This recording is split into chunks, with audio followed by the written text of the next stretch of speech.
ici n'a jamais vécu d'épreuve? Levez la main. Bon, au moins quelqu'un, non? Jamais dans votre vie, vous n'avez jamais vécu d'épreuve?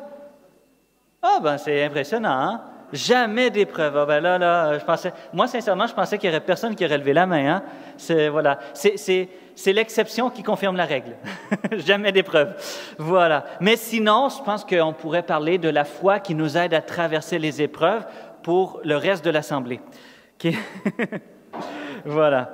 Et donc, comment traverser les épreuves par la foi? Et c'est vraiment le sujet, j'allais dire, de plusieurs de nos textes qui sont ici pour ce dimanche. Nous avons entendu dans notre première lecture un cri, hein? Le cri de Habacuc qui va crier « Seigneur, je suis dans ma misère, je suis dans la difficulté, je suis au cœur de la guerre.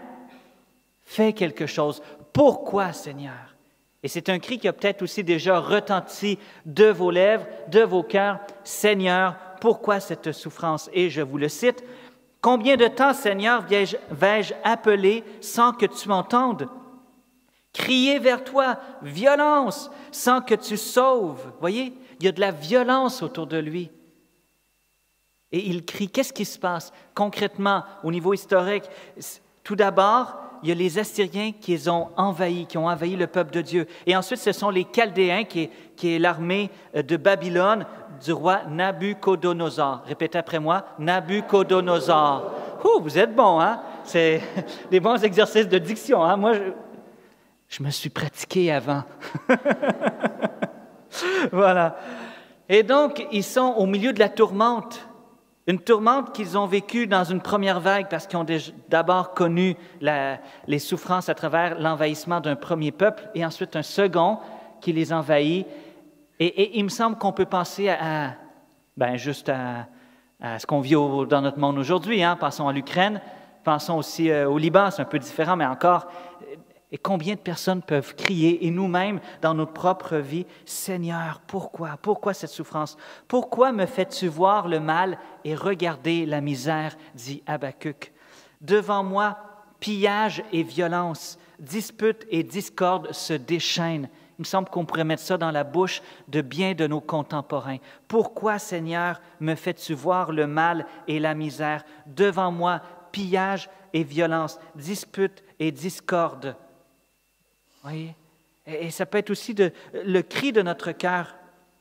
Et à travers toute cette souffrance réelle de Habacuc, quelle est sa réponse? Quelle est son attitude face à tout cela? Et sa première attitude, c'est de se tourner vers Dieu en criant. Dieu, vous allez voir sa réponse, Dieu ne va pas dire, il ne va pas réprimander Habacuc d'avoir crié vers Dieu, d'avoir dit « Pourquoi? » Pourtant, Habacuc a quand même une audace dans son cri vers Dieu. Mais Dieu ne le réprimande pas. Et devant Dieu, notre première attitude, c'est d'être vrai. Ce n'est pas de se cacher, ce n'est pas de cacher notre souffrance et de montrer un beau sourire devant Dieu. « Seigneur, je suis dans la souffrance. Seigneur, j'ai mal. » Fais quelque chose. Pourquoi? De lui montrer nos vraies émotions, de lui montrer nos vrais sentiments, de pouvoir lui dire. Et il y a une attitude de Habacuc. Il crie sa souffrance, mais il ne se rebelle pas. Bon, nous, on peut se rebeller, on revient vers Dieu, pardon Seigneur, et on doit avoir miséricorde envers nous-mêmes, parce que quand on connaît certaines souffrances, des fois, moi, je ne peux pas condamner quelqu'un qui se rebelle dans certaines souffrances, mais après, il faut revenir à Dieu. Voyez? Il faut revenir à Dieu par après. Et il me semble qu'elle est là la clé de notre première lecture. Habacuc crie sa souffrance, il exprime ses sentiments, mais il n'entre pas dans les révoltes, il fait confiance. Quelle est la réponse de Dieu? Le juste vivra par la foi. La révolte nous retourne, nous enferme dans quelque chose qui ne goûte pas la vie. On est dans la souffrance et cette révolte, même si des fois voilà, j'allais dire que presque c'est légitime quand on voit des grandes souffrances, mais en même temps, ce n'est pas ça qui nous donne la vie à l'intérieur. Ce n'est pas ça qui goûte la liberté. Ce n'est pas ça qui va nous aider à bien vivre notre épreuve. On a tous vécu des épreuves. Et peut-être que plusieurs d'entre nous, on s'est rebellés. Et moi, je ne peux pas accuser personne parce qu'on se rappelle que quand on pointe quelqu'un, il y a 3 autres droits vers nous. Je ne suis pas mieux que personne. Mais la réponse, la clé que Dieu nous donne, le juste vivra par la foi. Il y a une vie qui est dans la foi. Le juste vivra par la foi. Et ce mot foi se traduit aussi dans d'autres traductions par la fidélité. Le juste vivra par sa fidélité. Le juste vivra par sa confiance. Le juste vivra par sa persévérance. Vous voyez, il y a une persévérance à avoir là-dedans. Voilà. Thérèse, la petite Thérèse qu'on a ici, c'est la confiance et rien que la confiance qui nous conduit à l'amour. Et Dieu est amour. Voyez? Et elle a connu la souffrance, elle a été malade, elle est morte à 23 ans, 24 ans. Et elle a continué à avoir confiance en Dieu jusqu'au bout. Elle a continué à avoir confiance en Dieu jusqu'au bout. Et ça, c'est héroïque. Mais l'Esprit Saint nous aide et je viendrai tout à l'heure. Voyez? Je pense que j'ai déjà employé cette image parmi nous, mais je la répète, c'est celle de l'eau bouillante et des trois aliments. Le grain de café, la carotte et l'œuf dur. On prend de l'eau bouillante, on la fait bouillir. Si je mets les 3 aliments dans 3 récipients d'eau bouillante, tout d'abord, la carotte va devenir molle, l'œuf va se durcir, un œuf dur, et le café va répandre une bonne odeur. La souffrance, c'est l'eau bouillante. On peut sortir de la souffrance en étant ramolli par la souffrance, en ayant démissionné, et je ne veux pas accuser personne. On peut ressortir de la souffrance en s'ayant intérieurement durci, ou la souffrance aussi, quand on la vit avec Jésus, peut être un tremplin.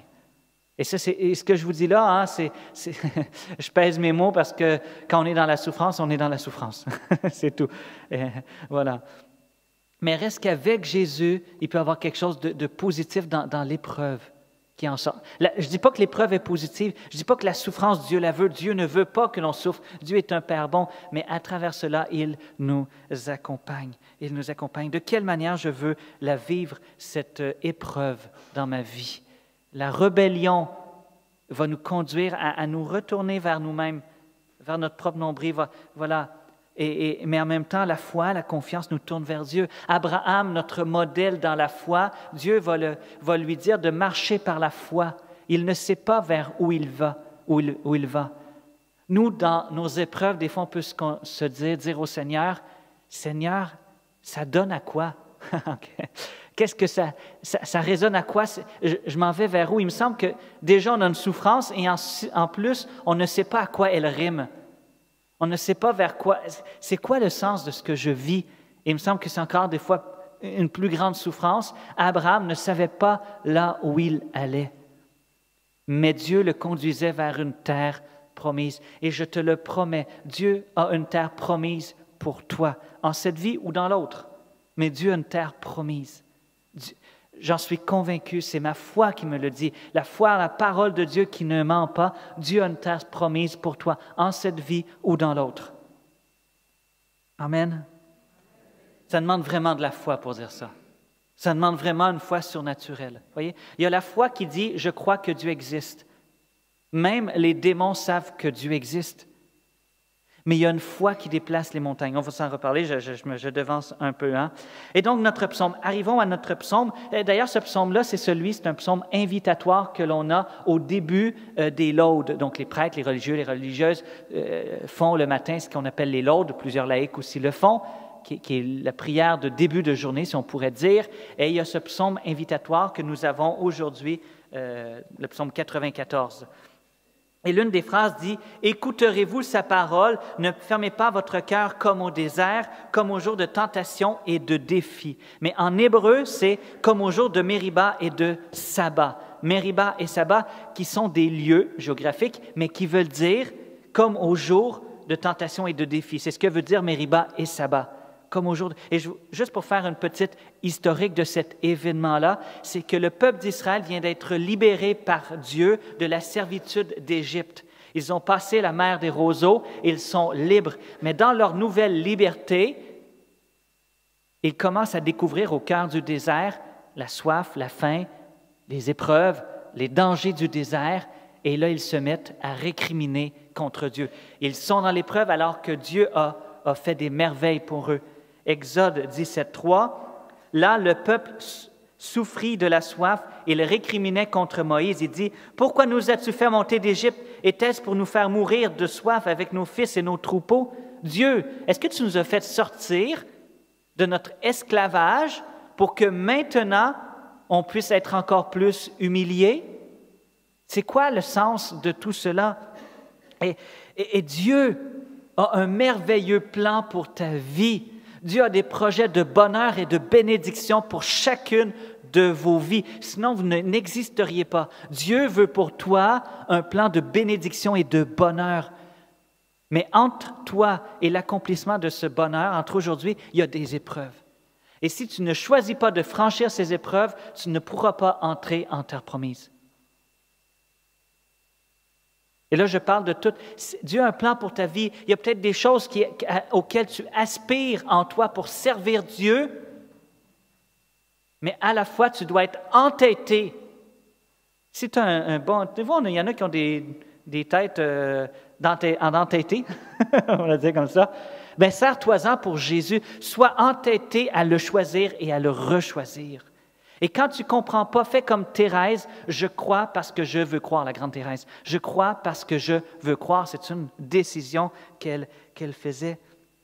Et ensuite que ces gens que le peuple d'Israël a récriminé contre Dieu, Dieu a fait miséricorde. Et c'est là que Moïse va taper avec son bâton dans le rocher qui va s'ouvrir et va avoir l'eau qui jaillit du rocher. Dieu a pour toi une providence sur ton chemin. Mais dans ce psaume, on dit, « Aujourd'hui, écouterez-vous la parole du Seigneur. » Et donc, c'est à chaque jour, dans mon aujourd'hui, de rechoisir fidèlement Dieu, de le rechoisir dans la fidélité. Comment être fidèle? Notre deuxième lecture, c'est Paul qui est en prison, donc il connaît la souffrance. Il est en prison et on se souvient que Paul va avoir une coupe de cheveux ici à Rome. Voilà. Ça va être raccourci d'une tête. Il va être décapité. Au bout de sa prison, ça va être la décapitation. Donc, ça ne va pas bien, son truc. Et il encourage le jeune évêque, Timothée, à persévérer dans l'épreuve. Donc, il sait de quoi il se parle. Et qu'est-ce qu'il va lui dire? Il va dire, « Ravive le don gratuit de Dieu qui est en toi. » Et à un autre endroit, Saint Paul va dire, « N'éteignez pas l'Esprit. » Est-ce qu'on peut éteindre le Saint-Esprit, d'après vous?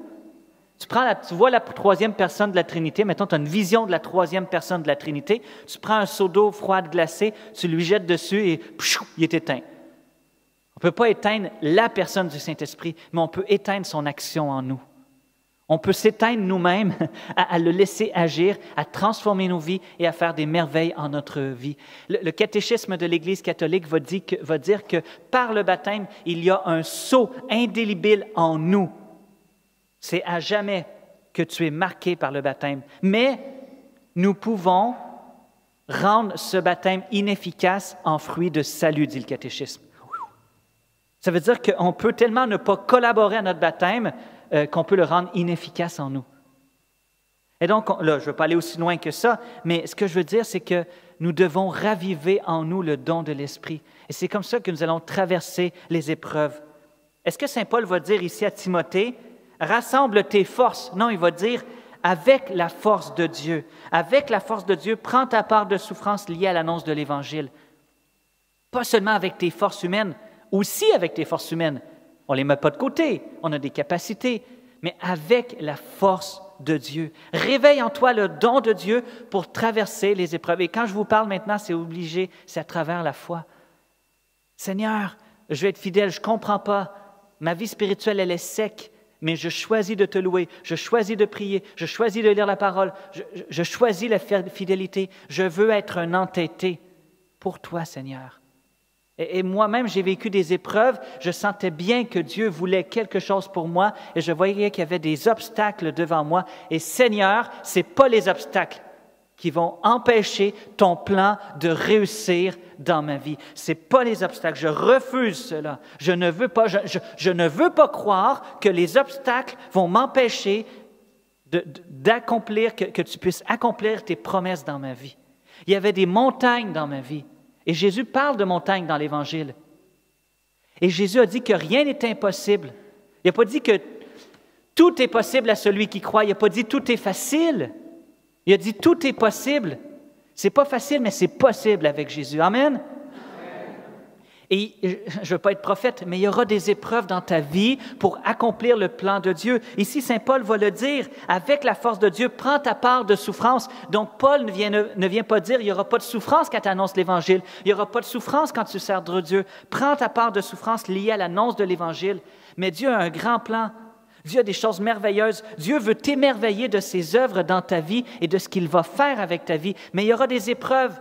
Mais par la foi, tu vas pouvoir marcher sur les épreuves comme Jésus a permis à Pierre de marcher sur les eaux. Les montagnes, par ta foi, vont pouvoir se déplacer. Amen.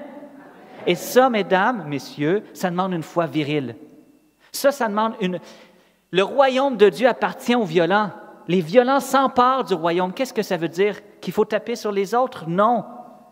S'emparer du royaume, ce n'est pas un verbe passif, ce n'est pas c'est pas mou. Ça veut dire que je choisis par ma foi, je me mets en action, je suis décidé. Et tu n'obtiendras pas certaines promesses de Dieu si tu n'es pas vraiment décidé dans ton cœur pour franchir les épreuves qui sont dans ta vie. Et bien évidemment, c'est difficile. Et quand tu pleures, moi j'ai une de mes amies, elle disait, moi j'ai mon hôtel de prière. Elle va dans le coin dans sa maison et elle offre à Dieu sa vie.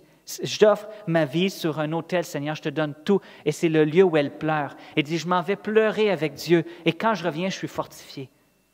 Elle crie, comme on l'a vu dans la première lecture, Dieu! Elle pleure. Tu as le droit de pleurer avec Dieu. Tu as le droit de verser des larmes. Mais choisis la foi aussi. Hein? Et quelle belle prière que les apôtres, augmente en nous la foi. Et Jésus va répondre, si vous avez la foi gros comme une graine de moutarde, vous auriez dit à cette montagne que voici, déracine-toi et va te planter dans la mer, et cette montagne va t'obéir. Et Jésus n'a pas dit, parle de tes montagnes, mais parle à ta montagne. Et moi, des fois, quand j'étais dans l'épreuve, je me souviens, j'étais dans mon coin de prière et je marchais comme ça, et je parlais à ma montagne. Je déclarais, mes montagnes, les épreuves n'auront pas le dernier mot dans ma vie. Je vais franchir ces montagnes. Dieu a des promesses et ces promesses vont s'accomplir dans ma vie. Vous voyez, la parole de Dieu est une épée. Il faut la prendre à deux mains et mettre foi dans ces promesses-là. Amen? Voilà. Avoir une foi de conquérant, une foi de ces violents qui s'emparent du royaume. Voilà. Et je veux vraiment t'encourager. Tantôt, j'ai vu Yves et Alessandra. Je ne vous ai pas prévenu que mais on a vécu leur mariage ici. Mais il y a eu une attente, il y a eu même, j'ose dire, des épreuves. Mais ils ont franchi des épreuves. Oui, et je pourrais faire prendre un micro et vous dire, comment avez-vous franchi des épreuves? Et je suis certain qu'il y a plein de témoignages au milieu de nous, de personnes qui ont été victorieux avec Jésus d'épreuves. Et ça, on peut le louer et dire Amen au Seigneur. On peut dire gloire à toi, Seigneur, parce qu'à travers toi, dans ma famille, mon enfant, mon petit-enfant, mais dans mon travail ou n'importe où, j'ai vécu des épreuves qui ont été franchies grâce à toi. Et au ciel, on va pouvoir le louer pour toutes les épreuves dont nous avons été victorieux avec Jésus. Ce n'est pas les épreuves. Non, je refuse que ce soit les épreuves qui auront le dernier mot dans ma vie. On va terminer avec une prière. Seigneur, je te prie pour mes frères et sœurs ici qui ont des épreuves peut-être. Et je suis certain que ça parle à plein de monde, pas parce que c'est prophétique, mais parce qu'on en vit tous des épreuves. Et je te prie pour mes frères et sœurs ici, pour que tu puisses raviver en eux le don de l'Esprit, cette force de Dieu qui est en eux. Tu as en toi assez de force pour traverser les épreuves, même si elles demeurent douloureuses. Seigneur, je te bénis parce que je te demande que tu fasses croître en eux la foi. Avec les apôtres, comme les apôtres, je me joins à eux. Je dis, Seigneur, augmente en nous la foi. Non pas cette foi que tu existes, oui, bien sûr, mais cette foi qui déplace des montagnes, Seigneur. Oui, Seigneur, nous voulons croire que tu vas aplanir devant nous un chemin au cœur même des épreuves. Nous voulons croire que nous allons marcher sur les tempêtes. Nous voulons croire qu'avec la foi, des tempêtes vont s'apaiser dans nos vies. Oui, Seigneur, Nous voulons saisir à deux mains cette épée de la parole avec la foi pour être victorieux, Seigneur. Et je te loue pour ce que tu vas accomplir dans la vie de mes frères et sœurs. Amen.